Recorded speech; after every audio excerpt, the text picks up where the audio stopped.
তুমি বলছো বাংলাদেশি রোহিঙ্গা। মির্জাফর বাবু, আসাম কেন হলো না?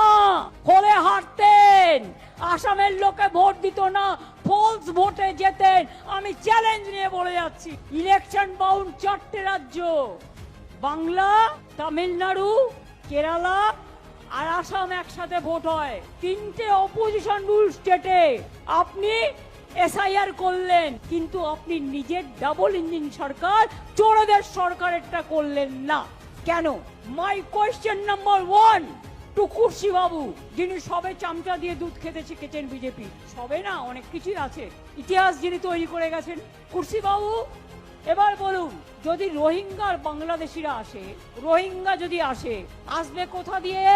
বাংলা, আমাদের বাংলার তো বর্ডার নয়, ওটা বর্ডার কার? মায়ানমার, নাগাল্যান্ড, মিজোরাম আর অরুণাচল। ওখানে এসআইআর করেছো কি কুর্সি বাবু?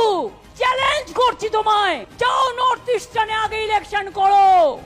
যে কেন আজকে ইলেকশন বাউন্ড স্টেটে আসাম বাদ যায়, 3টে অপোজিশন স্টেটে হয়। পাঞ্জাবের নাম কেন নেই এসআইআর লিস্টে? সবাইকে তাহলে করতে হবে। তুমি কাউকে বাদ দিচ্ছ, কাউকে রেখে দিচ্ছ, যেখানে তোমার পলিটিক্যাল ইন্টেনশন আছে। আরে তোমার যেখানে যেখানে গভর্নমেন্ট আছে, ও তো তোমার ফেস সেভিং ফর্মুলা। ওখানে তো তুমি বিজেপি পার্টি অফিস থেকে যা করে দেবে তাই করে দেবে।